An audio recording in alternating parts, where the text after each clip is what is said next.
Hi, this is Kris German, the Apartment Dealer. Welcome back to the Apartment Dealer Show. Today, we're discussing all things DST. Now, if you have interest in investment real estate, specifically multifamily, you're currently an investor, you're a would-be investor, be sure to subscribe to our channel. This is where we bring you the information, resources, and the network of professionals that will help you build your financial legacy in multifamily investments. And be sure to give this video a like. If you're an investor who's in a 1031 exchange, contemplating a 1031 exchange, or just an investor sitting on capital looking to invest in commercial properties, DST may be the way. Now, we have none other than Mr. Warren Thomas of JRW Investments. Mr. Thomas has spent years first as a practicing CPA, then an investor himself, and now through his DST company, manages over $3.8 billion in commercial real estate, which amounts to 900 properties in 40 states. He's actually located here in Pasadena, California, but obviously his company's reach is throughout the entire nation. And he's going to share with us the fundamentals of a DST, what separates this investment vehicle from another, what are the benefits, what is your involvement as an investor in a DST, what type of debt do they allocate on these type of assets, and all the rest. So I know you'll find today's show informative. And so help me welcome Mr. Warren Thomas. So Mr. Thomas, welcome to the show.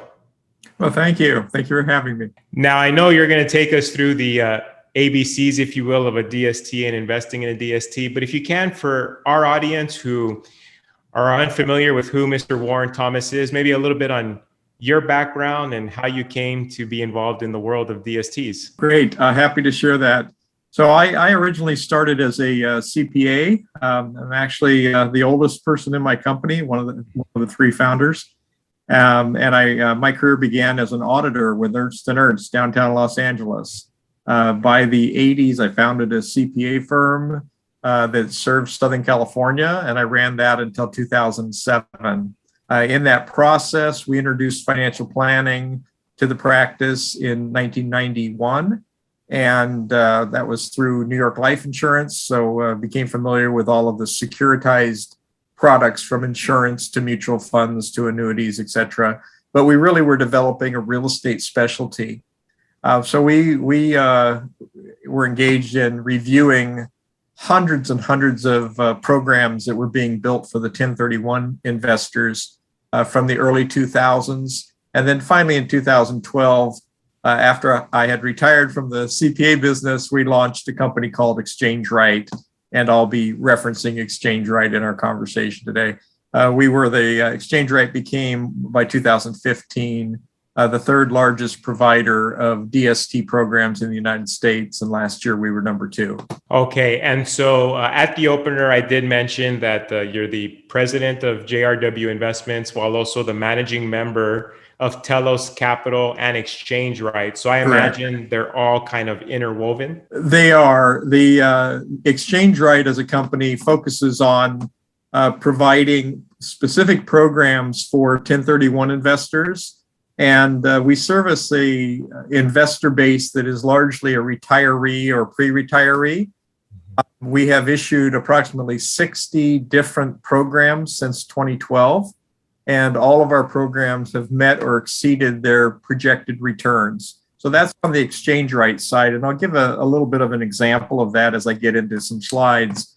On the Telos side, we've done opportunistic investments. Been very interesting. We bought the Moderna campus when nobody knew what Moderna vaccine was, and we sold it last year, made a nice profit for our investors.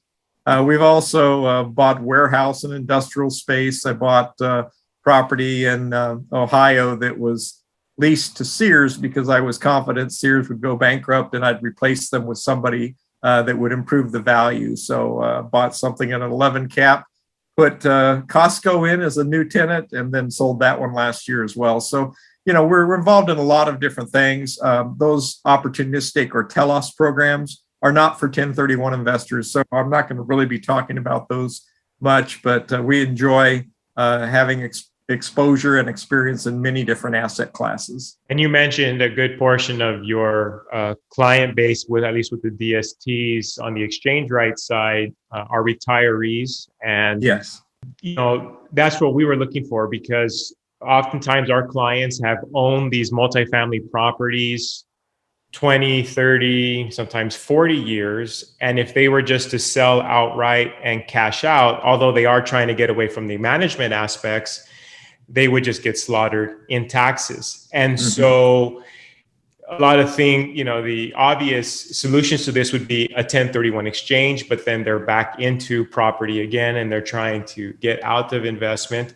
So DST, DST gives them the ability to invest and not have any management, but still have a rate of return on their money and, avoid the capital gains exposure. One question I had though is, as somebody's weighing, should I invest in a DST, or should I maybe just go out and buy a Dollar General myself? Because after all, it's triple net, not much management involved. What would you say goes into that decision process of, do I join a DS company where I'm going to be one of many investors versus just buy my own triple net? Right. That's a great question. I think that you have to realize that with triple nets and double nets, which we commonly call net lease property, tenants vary, the credit quality of the tenants vary, the locations and the quality of a location will vary, and then the business plan of a particular type of dollar store is going to vary. A Dollar Tree is different than a Family Dollar or a Dollar General.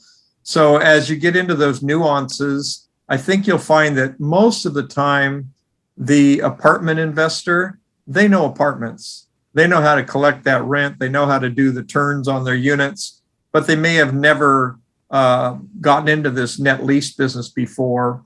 And so you need to be careful, because contracts can have certain clauses. You can be in you can get into a Dollar General that's in a very low population, and it would be one that I won't buy, whereas I love Dollar General. You'll see it from my stats. They're a very strong company. But will I buy something in a tertiary market? No, I want the population center. I want the traffic count. I want a reason for release. Reason why Dollar General wants that in their portfolio long term. I don't want to experiment with it. And so if you have a buyer that goes into one Dollar General and they don't have the experience to know whether that location and that particular brand is the best that it could be, they could put $2 million that they spent 30 years acquiring into an asset that doesn't release in 7 years or 10 years, and they're really in trouble. So you need to be careful that you understand your asset. And it may be that Dollar General is the perfect asset for them to go into and they should buy it.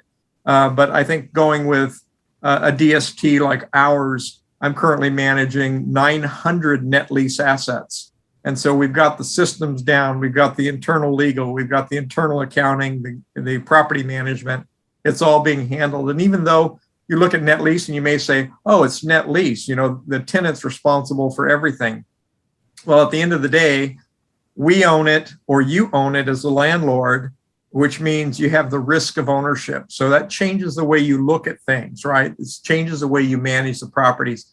So you don't really become as passive as you might have thought you would be, because it's still your asset and maybe a big chunk of your asset. And you mentioned Dollar General. What other types of properties does your company offer within the DST program? Right. We, although I will do multifamily right now. Multifamily is too expensive in my view. It's selling at ridiculously low cap rates, and so I think there's a different degree of risk there. The type of assets I'm going to buy are going to be net lease, leased to investment grade credit tenants. That means they have to be in the triple Bs and higher on their credit rating. And I'm looking for assets that are in the necessity retail and that are Amazon resistant. Just give you a quick picture of that. This last year and a half, we've been in this COVID environment. And when we look at that, I look at, how did my assets fare? I've got 900 assets. Well, 97% of all my assets were considered under that definition essential. And I've been buying assets since 2012, but I've been buying those that we thought would do really well as people turned to Amazon or the internet, right? So everybody turned to the internet last year. And for necessity products, whether it be retail or medical. So it turned out that the auto parts stores were considered essential. The grocery stores we own, essential. The dollar stores, essential. Tractor Supply in the ag market, essential. The banks, essential. So we've been buying the right type of assets all along.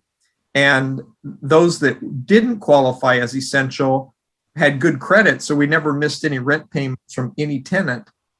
We actually, out of all of our properties since inception, we've never had a missed rent payment. We've never had a renegotiated rent payment.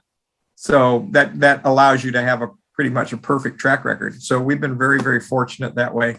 But we were intentional, not knowing of COVID, but we were intentional saying we need to be able to give our retiree a steady income source that's predictable, it's reliable, and they're not going to be surprised negatively during the hold period. So we've been so far so good. And last year, I think, was a good crucible, to test the thesis, and it tested really well. Yeah. So you were in essential before essential became the word of the day, right? Right. Yeah. And what about the hold term? If individuals ask you to essentially manage their money or help them invest in these DSTs, how long are you holding the properties typically? Yeah, I think you need to understand with a DST, DSTs are pretty inflexible. When they are set up, a DST is created where it will buy one property or a number of properties. Like in our portfolios, I typically have 20 or 30 properties in one DST. So I have a batch of property, right? And they're all essential, they're good credit, et cetera. They've got to meet my criteria. But I own quite a few properties inside of a DST, and I want to know, because my investor needs to know, what my exit plan is going to be on those assets.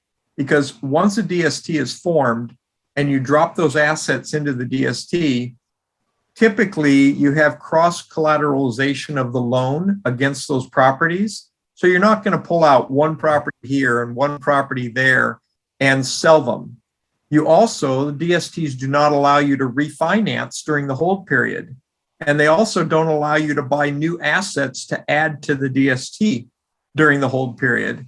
So once you're in, you want to know that your assets are being managed well, you're getting your monthly cash flow, and you're in the right type of asset where the whole DST can actually be fairly passive, aside from the asset management function that's constantly taking place inside the DST. So that's what a DST is fairly inflexible. So you need to understand it when you're going in, because you're not going to be able to get out.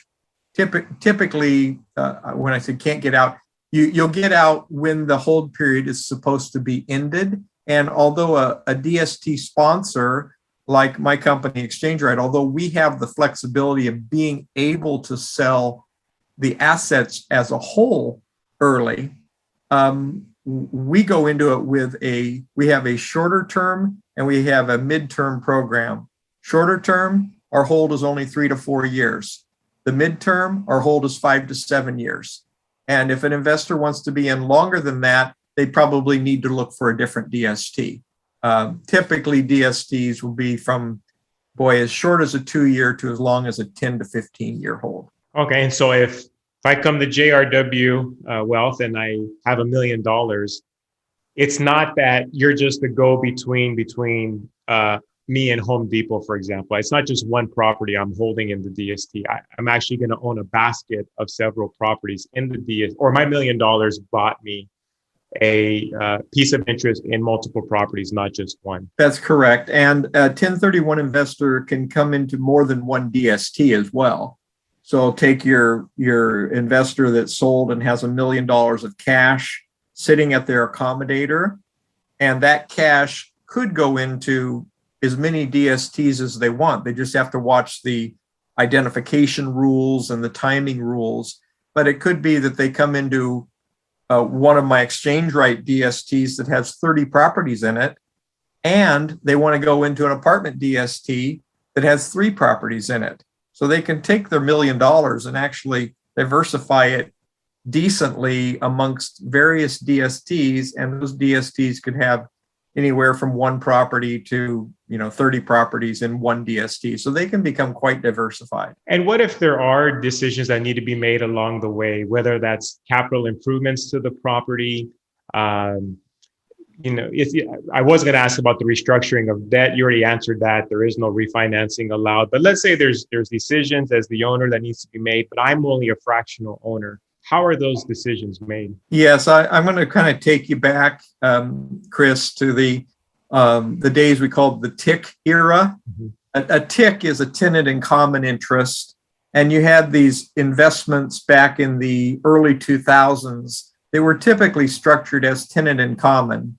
So you could own 50% of a building, I could own 10%, and someone else can own 40%, and we could all be tenant in common. That means we all have responsibility, we all have ownership, and we have to vote on things where we all have a say. And it might require 100% agreement, and it might require majority. It's whatever our tenant in common agreement says. That's the old structure that was used in some of these investments. And the difficulty with the TIC investments was that they required an active interest from investors that may have known very little about the asset. I'll take you, for instance, Kris. How many times have you bought student housing personally? Right.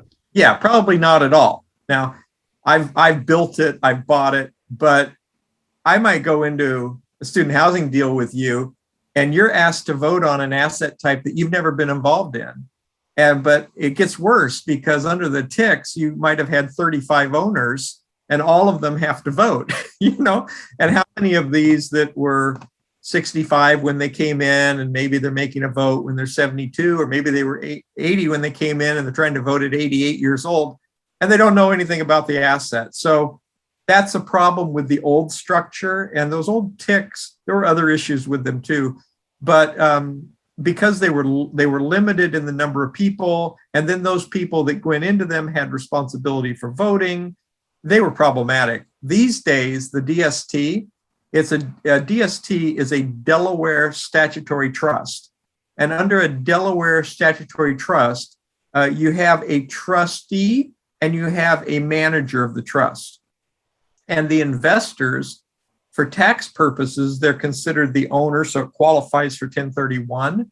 But for management purposes, they have given that management responsibility in full, and I mean in full, okay, to the manager of that DST. So in our case, we are the manager, and we're managing 900 different properties. We've done about 60 DSTs. And so, we manage that type of asset really well, at least in my opinion, we do. And so if you were an investor in our program, you come in understanding the hold period, understanding what your returns are going to be month to month, but you're not going to be asked your opinion about anything. We'll get to the point where we're at the end of our hold period of 3 to 4 years on the short term, or on 5 to 7 on the longer term. And you are then going to be, here we are, we're going to raise our hand and say, we have a sale that's going to take place in 3 months or in 5 months. And at that point, you have your first decision to be made. And your decision will be, do I want to do another 1031 of your choice, wherever, or do I want to cash in, or do I want to roll tax deferred into our REIT and become more broadly diversified and not have to pay tax in that process? And you may say, I want to cash in a little bit, I want to roll some to another 1031, I want to do some REIT or any combination. But that's the only decision you've had to make since you bought into the DST. So for investors that are ready to become fairly passive, you become quite passive in a DST. And so I want to back up for one moment with respect to the decision process, because I could almost imagine some landlords, when they heard you saying once they're in it, that's it. No, they have no say essentially until sale. Correct. Maybe some of them already turned the video off because they're just so used to being day-to-day managers. But So I want to segue then to your due diligence, because your company makes a lot of the amount of due diligence that goes into your products. Yes. And so I think that will give landlords that ease to know, okay, these are the right individuals. Since anywhere they go at DST, they have no vote, that JRW has the right approach because of your due diligence. Can you explain a little bit on that process? Yeah, and I think I probably better go a little further with what you asked me at the very beginning, because you mentioned ExchangeRight, you mentioned Telos. We talked about both of those. On JRW, I formed JRW in the early 2000s, and I had a due diligence staff, which I still do, which evaluates all the programs that we see come into the market for the DSTs. And we still evaluate, if we see a TIC program, we still evaluate that too. So I'm reviewing multifamily, industrial, student housing, senior housing, memory care. I'm looking at all of those. And why do I do that? Well, I do that because I've got thousands of investors that are property owners. And I want to know which programs are worthy of an investment and which ones are not worthy of spending any time on. And the only way to know that is by digging into the due diligence, so that I'm looking at property condition reports, not only their offering document, which we call a PPM. I'm looking at that, but I want to look at appraisals and property condition reports, and I want to look at CoStar data on the area that the student housing thing is in. I want to know what the trends are. I want to know all of this. And I want to know it because if it's a good program, I've got investors that want to come into it. And so my JRW company is a company I formed to do that due diligence, to come up with suitable programs that are right for the investors. And in that process, we actually came to form these other two companies, ExchangeRight, where we have a particular products that we build, and then Telos Capital, where again, that's more opportunistic, not 1031, where we put out the programs. So we do all of that, which is very unique in this industry. And it's been very good. I'd say very good for our clients. Excellent. Now, so I want to bring the landlords all the way forward now. So they're contemplating, or they have sold an investment property, and for many of them, they've owned it for a long time, which means they have a lot of tax liability between depreciation, recapture, equity, and so forth. But they're not necessarily interested in a traditional 1031 exchange because, again, they want to get away from the management. So they're looking at something where they can be a passive investor. DST definitely is along the way. So I know you have some slides to share with us on the ABCs, if you will, of the DST, maybe some more of the fundamentals, so that they feel that they have a real grasp of what a DST consists of. If you want to share that with us. Yeah, before we go there, can I pivot just a little bit? Because I'm not sure when you'll publish a podcast here, but a little update on 1031 law and what's going on. Would that be helpful as well? Sure. Of course. So some of you, we're actually taping this on August 17th. And maybe one or two of your listeners were actually awake last Thursday morning at 4 a.m. when Congress, when the Senate passed their version of the infrastructure law over to the House. At 4 a.m., that was the very end of a night of amendments being put onto this bill. And the last amendment that was presented to the Senate was presented by Senator Kennedy from Louisiana. And in that bill, he took a voice vote, and the bill was to keep unchanged all the 1031 rules, just the way they've been for the last 100 years. And what's interesting about that is, number one, they waited until the very last amendment. But to even get a word in there to present an amendment, they had to have Democratic buy-in, okay? So the Democrats said, we'll allow this amendment. Now, the amendment was basically to not make any changes in 1031 law. They had a voice vote, and they said all those in favor of no changes and not having changes in this bill, say aye. The whole room, aye. All of those opposed say nay. It's crickets. There were no nays to that vote. So that bill, that infrastructure bill, went from the Senate to the House. Now, that's good, because what was it going to be otherwise? The Biden proposal was that you'd have a cap on 1031 of $500,000 of gain for the husband and $500,000 of gain for the wife. So basically, for many of your apartment owners, their gains in their apartments are far exceeding $1 million. Sure. Right? So this was a very important bill.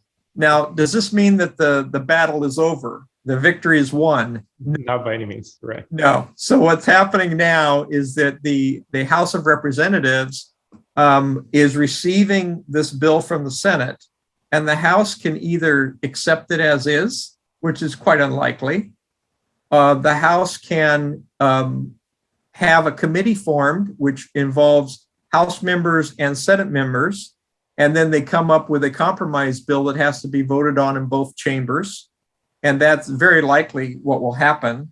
Or the House presents a brand new bill, which they pass, goes back to the Senate, and then the Senate looks at it. So I think that the good thing about what happened is that in order for it to get to a voice vote, Schumer and the Democrats had to be behind it.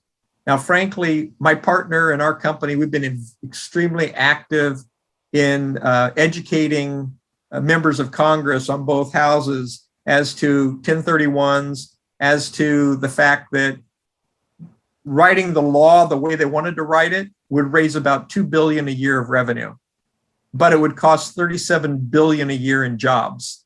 So it wasn't a very good thing, you know. So, but now you have certain senators like Menendez, who's got a lot of clout, and he's saying, I'm going to put my political capital behind this. And Schumer also is putting his political capital behind it. So I think we've got enough Democratic support to where this is going to hold. And we're probably looking at 1031 staying intact the way it is. But for any listener on here, if you know your local representative, Republican, Democrat, doesn't matter, your local senator, your state senators, they need to be educated on the benefits of 1031, because they unfortunately might be looking at you as being wealthy. And well, they do. I'd say some will look at you as being right, where they can get some money. And they need to understand that when you buy your property and when you do a 1031 exchange, you're coming into that property with a business plan where you're improving the property, you're improving the living situation of your tenants, and you're putting money into these properties that often are run down and need help. So, and not so much the DSTs, but the normal course of business that you have been doing historically. And your representatives need to understand that to make sure that we do preserve the 1031. One, as a side note, so that's good news on the 1031, but I wonder if it increases the argument for the other two big tax proposals or tax ideas that the president had, which is to double capital gains from 20% to 39.6%.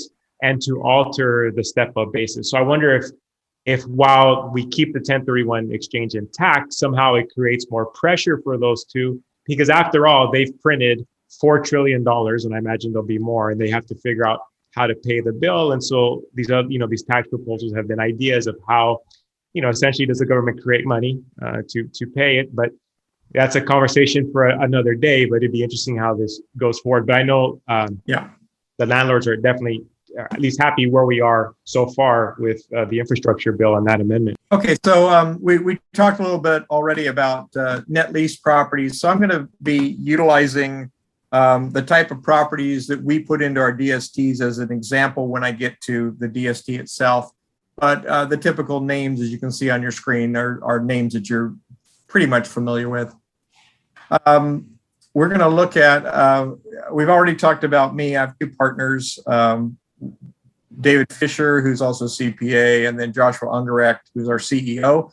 I hired him in 2006, and then we have somewhere around 120 employees. We've already talked a little bit about this, but important if you're going to do a DST to understand who the company is that you're placing your money with. So in our case, ExchangeRight, Telos, we're a vertically integrated real estate company, and we have experience across most asset classes. We do have multiple platforms from the 1031 to value add strategies to a REIT product.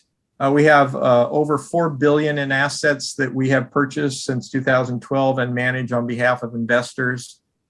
They consist of over 900 properties of over 18 million square feet in 40 states. So as you look at that map and you see the orangish color, those are the states that we actually have properties in that we are managing on behalf of investors.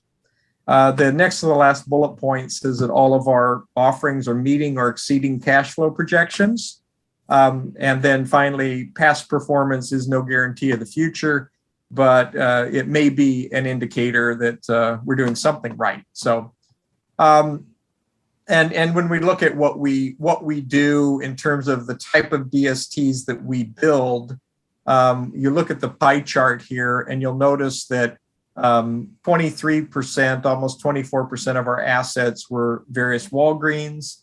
About 16% is Dollar General, then Tractor Supply, then Kroger, some Hobby Lobby, CVS, BioLife, Hy-Vee Grocery, Fresenius, Family Dollar. What you should notice here is that these are just the top 10. We have more, many more tenants than this that are in our portfolios. And 99% to the top line here, 99% of our tenants are investment grade or national credit tenants. So very, very strong tenant base of who we put into our portfolios. And Warren, sorry, not to interrupt, but if you could, just for the viewers, what is a national credit tenant? A national credit tenant would be a tenant that is, they are operating nationally and they are in a triple B or higher. So you can be a triple B minus up to the A credit ratings. Or if they don't have debt, then they're typically rated by the National Association of Insurance Commissioners or another rating agency. So that's 99% of what we buy. Very strong tenants. And you can also see on the top line to the right, 10.5 years was the average weighted lease term of our portfolio. So we've got very stable income for a long time out. All of our properties are leased. That's the second line to the left. We're in 460 markets. Our tenants are credit tenants, 19 industries, 40 states, and our debt coverage ratio is averaging 2.54, but now with the cost of debt as low as it is on new programs, typically come out at about a 2.8 to 1. So we've got almost 3 times the amount of income we need to pay the mortgage on our programs, on our new programs. And I'd like to give the viewers a point of reference. So when it comes to, say, your typical apartment loan, Chase and the other large banks, they're using, say, 1.2, 1.25 as a DCR. Here we have where Warren and his team are using over 2.5, meaning it's very safe in terms of how much is being leveraged. Correct. Okay, so I'm gonna that gives you an overview just on the type of properties we buy. You can see from that tenant list, and we could expand that by 20 more tenants. Probably most all of them you will have known, and you might have shopped there. When we get into any of the programs that you buy in a DST, you have to be aware that these are sold by prospectus or private placement memorandums. And they're going to typically be 300 to 400 pages of information there. So it might feel overwhelming because we will talk about every known risk you can imagine. But at the end of the day, it's very simple. What are you buying? What type of leased property? And how much debt are you using, et cetera. So it isn't all that complex. Why are people buying these when property has risk? Well, they're buying it both to satisfy their 1031 need and to generate cash flow. Typically, these programs are going to generate, ours typically generate somewhere above 6% on your equity. So if you come out of a property with $2 million of equity, you'd expect 120,000 plus in cash flow typically on most all of our programs. Other apartment programs might be starting cash flows in the 4.5 range or 5% range, but that's one reason why people buy is to generate a higher cash flow while getting the tax deferment. Is there a minimum equity buy-in? Yeah, most programs are going to have a minimum buy-in of 100,000. So it's pretty low. And then because there is only a 499 limit on investors, you can often find a program that if you had your final $62,000 and you wanted to put it to work, you can probably find a program that'd be, take the $62,000 from you. But the typical investor that comes into these is likely putting, 300 to $1 million or more into the program. But it's good to know though, because sometimes we've had clients where the idea was an exchange into another building or what have you, but they had say 100, 200,000 left over, and they just don't know you can't buy another building with that, right? So it's a great opportunity. Thank you. Yeah, this works very well for the leftovers. As long as you've let the DST company know that you are there and need the equity. A challenge this year is that we're seeing demand that's just extremely high for our product. Our product began to be seen as the safe haven during COVID, as you could tell from the type of properties we buy. So demand's been very high. So you just need to let your DST providers know that you have that equity and you anticipate having that leftover equity, and then they'll be happy to work with you on it. Okay, so I'm going to pivot here to just say, well, what is a Delaware Statutory Trust? We're taping this from California, so why isn't this a California Statutory Trust? Or why isn't it a Nevada Statutory Trust? Well, the Delaware Statutory Trust came out of a revenue ruling from 2004 called Revenue Ruling 2004-86. And under that revenue ruling, they were talking specifically about a case that involved a trust that was formed in Delaware. So that Delaware trust became the standard that all the rules that came out in 2004 are written around that. So rather than guessing what would happen if you brought out a Nevada or a Texas, the DSTs have all been formed in Delaware, and they all follow this set of rules that the IRS brought out under this revenue ruling in 2004-86. The first bullet point there says that the Delaware Statutory Trust, or DST, is a fractional ownership structure. And that's important for you to understand, that a DST allows an investor to come in and own a percentage interest in it. They're called Grantor trusts. And I would guess Kris probably has a Grantor living trust. I've had a living trust since the 80s, right? It's a Grantor trust. What does that mean? It means I put my assets into it. It was formed for my benefit. And from a tax perspective, I don't have to file a special tax return for my living trust. For tax purposes, in a Delaware statutory trust, you are considered the grantor of that trust. Therefore, you're going to report the activity of the assets that are in that trust on your personal tax return. You don't have to file a special tax return. You just put it on your Schedule E, your rental schedule. So a Delaware statutory trust is a form of a grantor trust. It will have a Delaware trustee, and it will have a manager of the trust. And as I mentioned earlier, on our ExchangeRight programs, I and my two partners are the manager of our DSTs, and we use a Delaware trustee as well, which is primarily just an administrative function. Okay, but that's why we call them Delaware. They could have been formed anywhere in the United States, but they were formed in Delaware. So a DST is not a business entity. It is a trust. It's not a partnership. It's not a corporation. If it were a partnership or a corporation, it would not qualify for the tax deferral. A DST is a pass-through entity. It is not recognized by tax purposes as its own entity. So again, no partnerships, no K1s are issued. It's always interesting because we get questions from folks. They might expect to be getting a K1 or getting a dividend statement, but they don't. They end up still filing their personal tax return and listing the activity there. The trustee or the sponsor and trustee, they have predefined investment objectives. I mentioned about that document, that prospectus, and that prospectus is going to have a trust agreement as part of it. And it's going to be very specific about what the purpose of the trust is. And the trustee and sponsor have to follow the guidelines that were established up front. They really can't vary from them. And that's a protection, I think, for the investor, because we can't say, oh, we're turning this into, a paintball facility or something. We can't do it, right? We have to stick with the objectives the way that it was outlined initially. And that's going to be true with any DST, okay?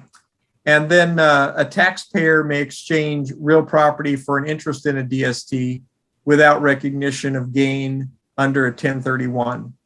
So that's the benefit of using this structure. So, Warren, if I can ask, since this is held in a trust, and assumably the individuals who are buying interest in the DST, when you do a 1031 exchange, you have to carry over the same title. So if they sold the original property in a family trust, so now they're buying into the DST with a family trust, is there any layer of protection, such as an LLC somewhere, that helps mitigate the risk if there's a lawsuit on the property, something like this? Yes, that's a great question. The DSTs give liability protection to the holders of the DST. You cannot be sued as an owner of a DST for any of the activity inside the DST.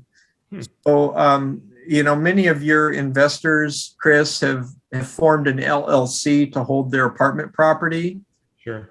We find with the DST, those that had an LLC, once they do their 1031 and get into a DST, they typically will dissolve their LLC because there's no liability protection need there any longer as a DST owner.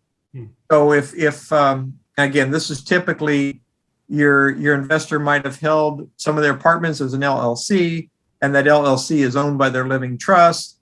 We would encourage them to do their 1031 still in the name of the LLC, but it's probably not really necessary. But doing it in the name of the LLC and keeping that LLC alive so that they make sure that if there were any old liabilities associated with their old apartments, that there's a chance to clear those out. And then let's say a year later, they feel comfortable that they no longer need that LLC for the old liabilities.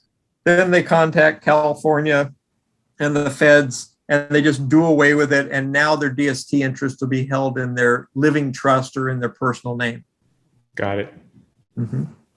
Yep. And we find that that's the same is true with sometimes we have S corps where they dissolve their S corps too. That's a more complex tax issue there. That we don't really want to get into here. How do you get into a Delaware Statutory Trust?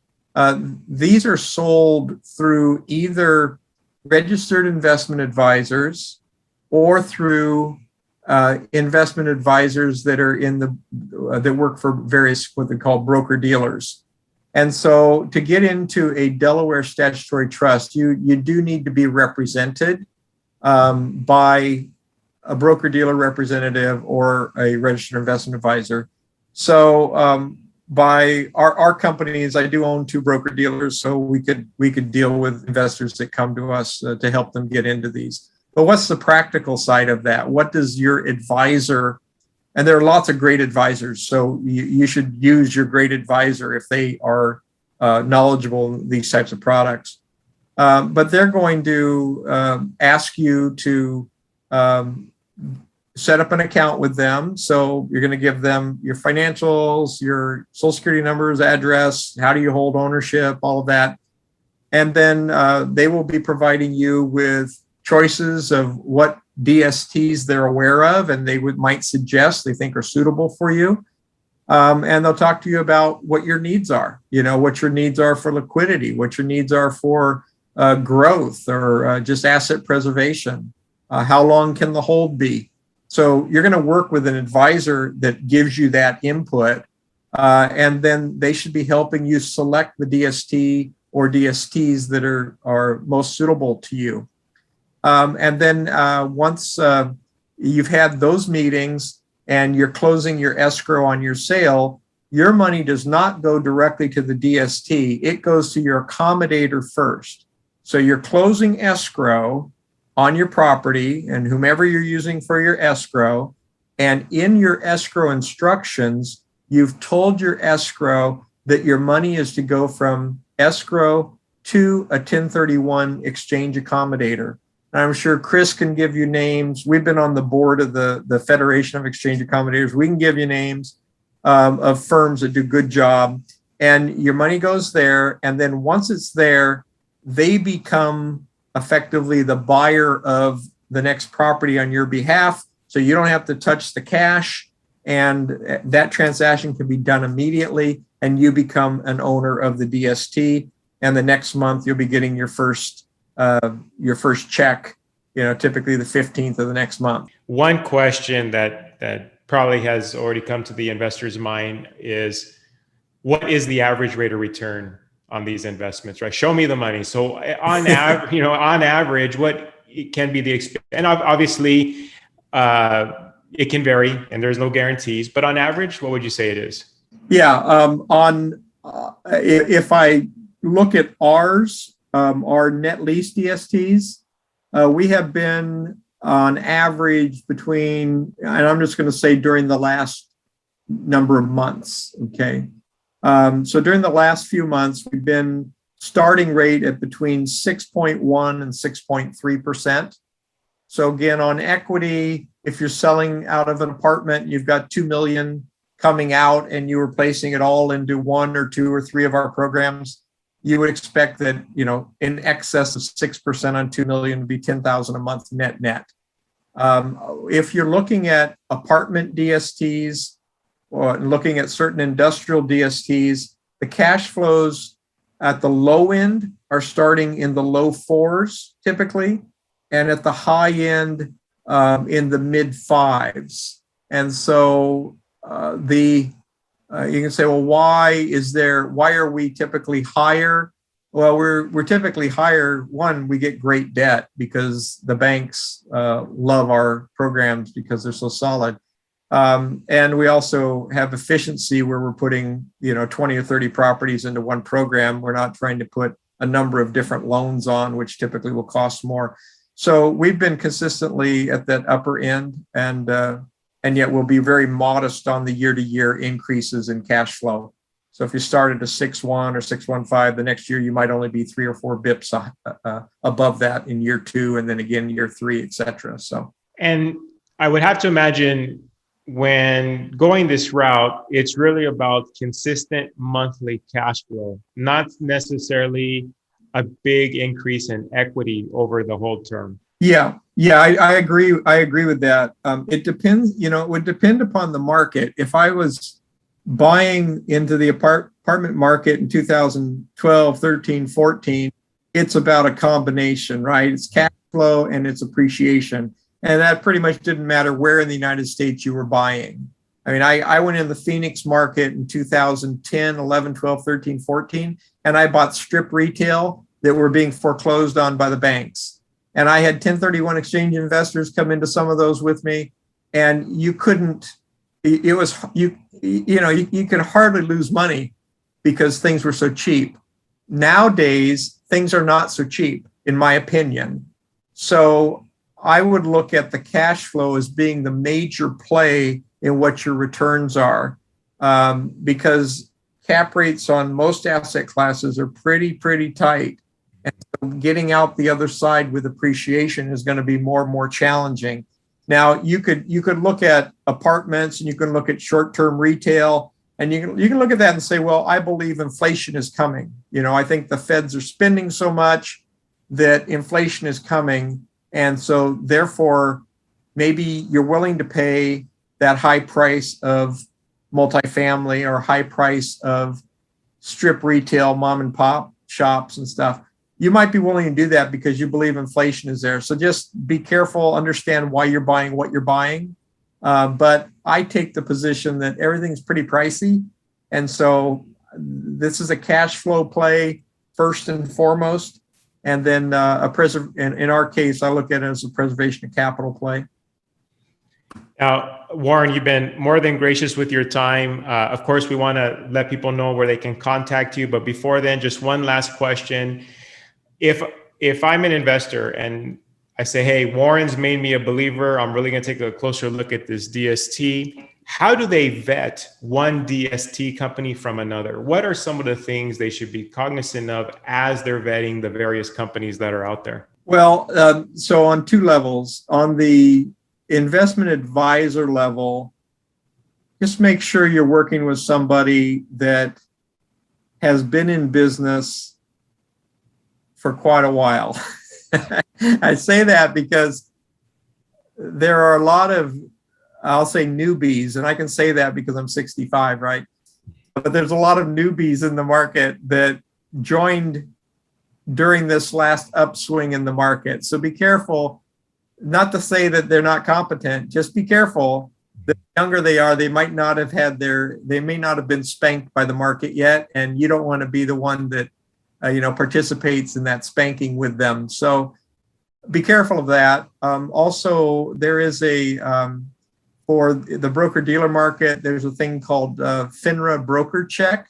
You can actually put in the name of your advisor and look at their history, when they got licensed, whether they have disciplinary actions against them. So you can learn something by going on FINRA broker check. FINRA is what how you spell FINRA.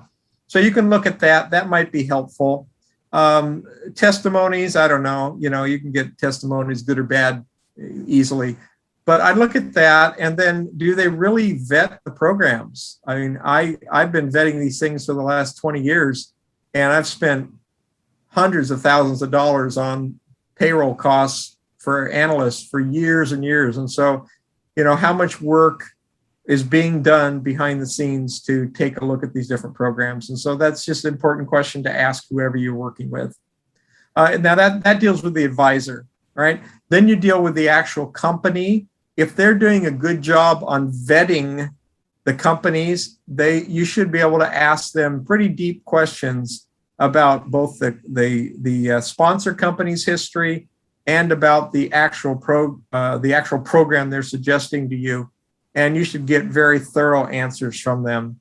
If they're not prepared to give you those, then walk away before you put money with them. So you can also determine very easily who the big players are in the DST space, because there is published data. There's a report called a Mountain Dell report that comes out every month, and it says, well, what's the lineup of the top 20 players. So there are some things you can do to vet and know that you're working with the bigger players in the market.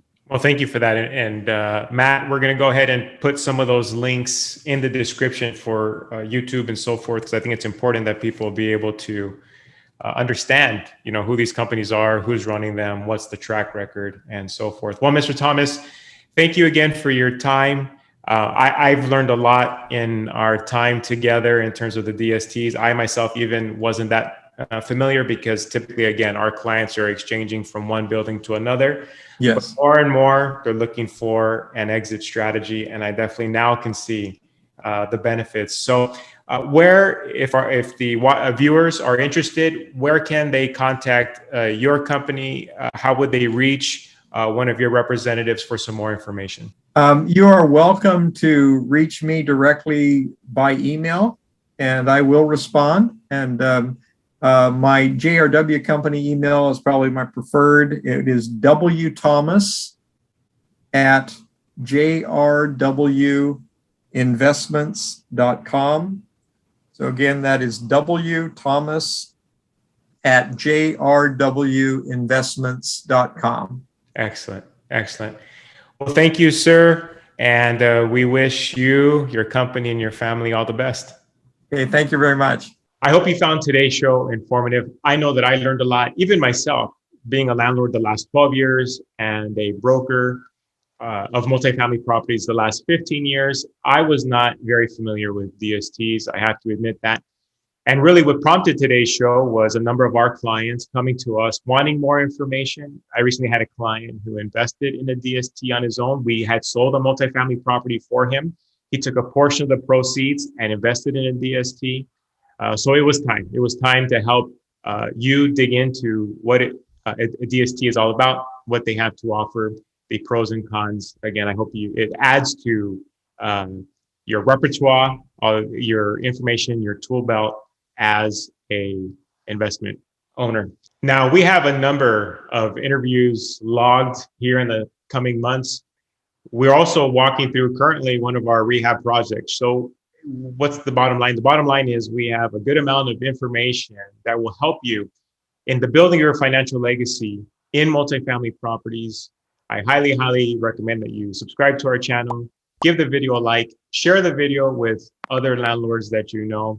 Everything here is all geared towards ensuring you have the right information to manage your properties, to make management easier as a landlord, and so that you don't just survive in multifamily investments, but that you truly, truly thrive.